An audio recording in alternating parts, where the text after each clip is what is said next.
మహాగణపతిం మనసా స్మరామి మహాగణపతిం మనసా స్మరామి.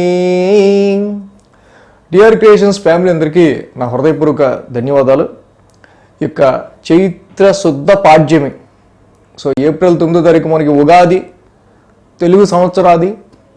సో దాని ముందు రోజు సంపూర్ణ సూర్యగ్రహణం అనేది ఏర్పడటం అమావాస్య రోజున. సో ఈ సంపూర్ణ సూర్యగ్రహణం మళ్ళీ తిరిగి ఇప్పుడు 1970లో ఏర్పడింది. తిరిగి ఇప్పుడు 54 సంవత్సరాల తర్వాత ఆఫ్టర్ ఏ లాంగ్ ఇయర్స్ 54 సంవత్సరాల తర్వాత మళ్ళీ ఇప్పుడు సంపూర్ణ సూర్యగ్రహణం అనేది ఏర్పడుతూ ఉంది. సో ఈ సంపూర్ణ సూర్యగ్రహణం అనేది రేవతి నక్షత్రంలో మీనరాశిలో ఏర్పడుతూ ఉంది. సో ఇక్కడ చూస్తే కనుక ఈ సంపూర్ణ సూర్యగ్రహణం మనం ఆల్రెడీ మన వీడియోస్ ఫాలో అయ్యే వాళ్ళకి తెలుస్తుంది. మనం ఆల్రెడీ చెప్పుకున్న సూర్యగ్రహణాలు అసలు ఈ క్రోధినామ సంవత్సరంలో ఎన్ని ఉన్నాయి ఎన్ని లేవు అనేది. సో టోటల్గా అసలు ఈ సంపూర్ణ సూర్యగ్రహణం మనకు చూస్తే రాత్రి 9:12 నుంచి ఇది 8వ తారీఖు రాత్రి 9:12 నుంచి మళ్ళీ 9వ తారీఖు ఉదయం 2:22 వరకు, అంటే మనకు మొత్తంగా ఇది రాత్రి సమయంలో జరుగుతున్నందువల్ల భారతదేశానికి ఈ యొక్క సంపూర్ణ సూర్యగ్రహణం వర్తించట్లేదు. అంటే 9 to 10, 11, 12, 1, 2 దాదాపు సుదీర్ఘంగా 5 గంటల కాలం పాటు 5 గంటలు సంపూర్ణ సూర్యగ్రహణం అనేది 50 సంవత్సరాల తర్వాత ఏర్పడుతూ ఉంది. సో ముఖ్యంగా మరి ఏ దేశాల్లో అనేది మనం చూస్తే కనుక దక్షిణ పసిఫిక్ నుంచి మొదలైన సూర్యగ్రహణం తర్వాత నెమ్మదిగా నార్త్ అమెరికాలోకి ఎంటర్ అయ్యి, సో నార్త్ అమెరికా పూర్తిగా సంపూర్ణ సూర్యగ్రహణం పూర్తిగా చూడటానికి దాని ఎఫెక్ట్ నార్త్ అమెరికాలో ఉన్న మన ఫ్యామిలీ ఎవరైనా ఉంటే కనుక ఇది సంపూర్ణ సూర్యగ్రహణం దీనికి ఎఫెక్ట్ నార్త్ అమెరికాలోనే ఎక్కువ ఉంది. సో దక్షిణ పసిఫిక్ నుంచి మొదలయ్యి నార్త్ అమెరికా మొత్తం, తర్వాత మెక్సికో నుంచి 15 యుఎస్ స్టేట్స్, మధ్య అమెరికా అని లేదు, నార్త్ అమెరికా అని లేదు, టెక్సాస్ అని లేదు, మొత్తం అమెరికా మొత్తం కూడా ఈ యొక్క సూర్యగ్రహణం వర్తిస్తూ ఉంది. అలాగా తర్వాత కెనడా, సో కెనడా మీదుగా మెక్సికో, బెర్ముడా, సో అలాగే నెదర్లాండ్స్, కొలంబియా, అలాగే Cuba, Dominica, Greenland, Ireland, Iceland, Jamaica, Norway, Panama, Russia, Nicaragua, Saint Martin, Venezuela, UK, United Kingdom, అలాగే స్పెయిన్. సో ఇలాగా మొత్తంగా ఈ కంట్రీస్కి సంబంధించి సూర్యగ్రహణం ఎఫెక్ట్ అనేది ఉంటుంది. సో కాబట్టి ఈ కంట్రీస్లో మన ఫ్యామిలీలో ఉన్నవాళ్ళు తప్పకుండా ఏదైతే ఇండియన్ టైం ఐఎస్టీ ప్రకారం, ఇండియన్ స్టాండర్డ్ టైమ్స్ ప్రకారం రాత్రి 9:12 నుంచి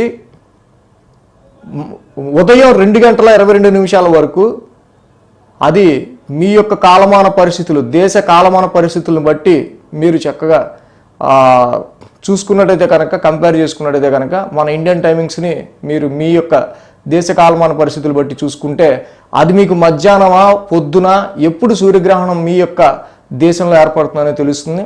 తప్పకుండా ఆ సూర్యగ్రహణం ప్రారంభమయ్యే ముందు ఒక 4 గంటలు ఏమీ తినకుండా ఉండటం మంచిది.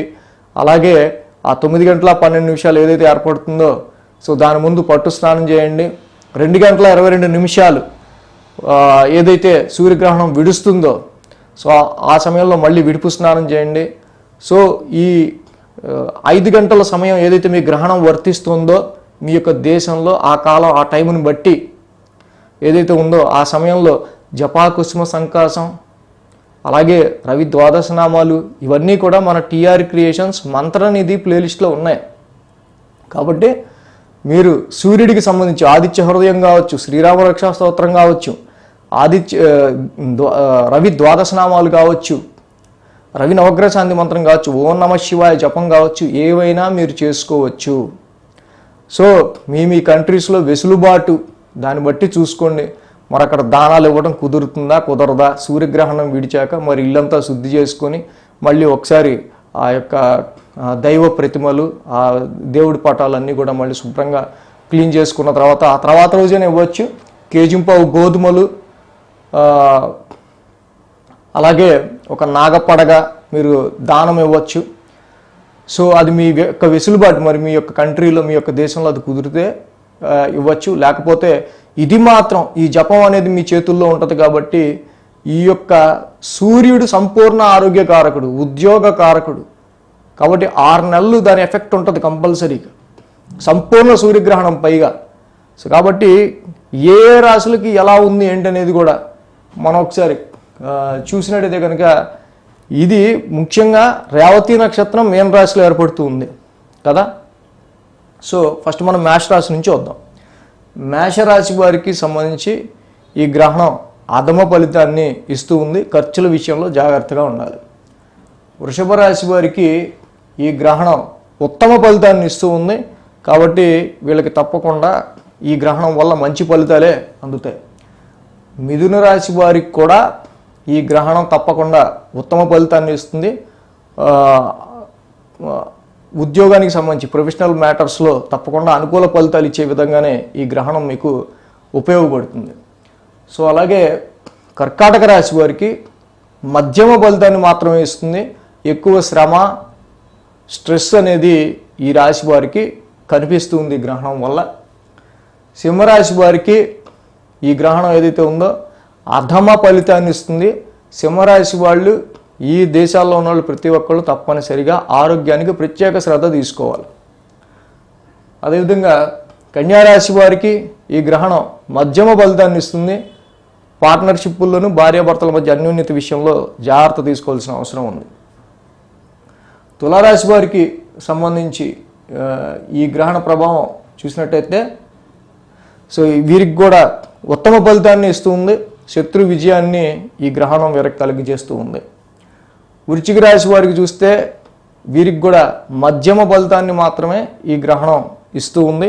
మీరు పెట్టుకున్న ఎక్స్పెక్టేషన్స్ ఏవైతే ఉంటాయో వాటిలో కొంత డిలే ఉండే ఆస్కారాలు ఉన్నాయి. ధనురాశి వారికి సంబంధించి ఈ గ్రహణం ఏదైతే ఉందో అధమ ఫలితాన్ని ఇస్తూ ఉంది. సో అలాగే వీళ్ళకి మానసికపరమైన అండ్ వీళ్ళకి సౌఖ్యానికి, సుఖానికి సంబంధించిన విషయాల్లో వీళ్ళకి కొంత సమస్యలు ఎదురయ్యే ఆస్కారాలు ఉన్నాయి. మకర రాశి వారికి సంబంధించి గ్రహణం ఉత్తమ ఫలితాన్ని ఇస్తుంది. ధైర్యంతో, సాహసంతో ఎలాంటి పనులైనా మీరు చేయగలుగుతారు. కుంభరాశి వారికి ఈ గ్రహణం మధ్యమ ఫలితాన్ని ఇస్తూ ఉంది. ఆర్థిక లావాదేవీలు, కుటుంబపరమైన విషయాల విషయంలో జాగ్రత్త తీసుకోవాలి. మీనరాశికి రాశిలోనే జరుగుతుంది. రేవతి నక్షత్రం వారికి వీళ్ళకి అధమ ఫలితం వస్తూ ఉంది. వీళ్ళు కూడా ఆరోగ్య సమస్యలు, అలాగే వీళ్ళ యొక్క సెల్ఫ్ ఐడెంటిటీ, మీ గుర్తింపుకి సంబంధించిన విషయాల్లో ఎఫెక్ట్ చూపించే ఆస్కారాలు ఉన్నాయి. సో ఈ విధంగా ఏదైతే ఏప్రిల్ 8వ తారీఖు ఏర్పడుతున్న సూర్యగ్రహణం భారతదేశానికి మాత్రం వర్తించట్లేదు. భారతదేశంలో ఉన్న వాళ్ళు ఎవరూ కూడా ఈ గ్రహణానికి సంబంధించిన నియమాలు ఏమీ పాటించాల్సిన అవసరం లేదు. దీని గురించి అసలు వినాల్సిన అవసరం లేదు. బట్ అనదర్ 21 కంట్రీస్లో కూడా మన ఫ్యామిలీ ఎక్స్పాండ్ అయ్యి ఉంది కాబట్టి సో వాళ్ళకి మెయిన్గా మన దానిలో నార్త్ అమెరికా, యుఎస్ కంట్రీస్ నుంచి చాలా మనకి మన ఫ్యామిలీ కుటుంబ సభ్యులు చాలామంది ఉన్నారు కాబట్టి డెఫినెట్గా వీళ్ళు మాత్రం ఈ యొక్క నియమాలు పాటించండి. సో అలాగే ఆ గ్రహణ సమయంలో అట్లీస్ట్ మీ యొక్క దేశ కాలమాన పరిస్థితులు బట్టి మీరు అక్కడ ఏమీ దానాలు ఇచ్చుకోలేనప్పటికీ ఆ గ్రహణ సమయంలో పట్టు విడుపు స్నానాలు ఆచరించడం ఒకటి, దైవాన్ని అక్కడ మీరు ఏదైనా అక్కడ దేవుడి విగ్రహాలు పెట్టిన చోట చక్కగా క్లీన్ చేసుకోవటం, తర్వాత అదేవిధంగా ఆ గ్రహణ సమయంలో తప్పకుండా జపం చేసుకోవటం, సూర్య జపం, రవి జపం చేయటం వల్ల తప్పకుండా మీకు ఇంకా అత్యుత్తమైన ఫలితాలు ఈ గ్రహణ సమయంలో రెట్టింపుగా వస్తాయి. సో ఇంకా కెనడాలో ఉన్నారు మన ఫ్యామిలీ మెంబర్స్, సో అలాగే యూకేలో కూడా ఉన్నారు, సో మెక్సికోలో కూడా ఉన్నారు. సో అందుకని ఇందాక మనం చదివిన మిగతా దేశాల్లో కూడా ఎవరైనా ఉన్నట్టయితే కనుక తప్పకుండా దీనికి సంబంధించిన విషయాల్లో కొంచెం ఈ సంపూర్ణ సూర్యగ్రహణం కాబట్టి లాంగ్ టైం 5 గంటల కాలం పాటు 50 సంవత్సరాల తర్వాత వస్తుంది కాబట్టి డెఫినెట్గా దీని యొక్క ఎఫెక్ట్ ఉంటుంది. సో కాబట్టి ఆరోగ్యం భాస్కరాది ఇచ్చేయచ్చు. కాబట్టి అందరూ సంపూర్ణ ఆరోగ్యంగా ఉండాలని అందరికీ కూడా ఈ యొక్క గ్రహణం విషయంలో అందరికీ మేలు జరగాలని కోరుకుంటూ, so thanks for watching TR creations. ధన్యవాదాలు. ఈ వీడియో కనుక మీకు నచ్చినట్లయితే లైక్ చేయండి, షేర్ చేయండి. మరిన్ని అప్డేట్స్ కోసం సబ్స్క్రైబ్ చేయడం మాత్రం మర్చిపోకండి.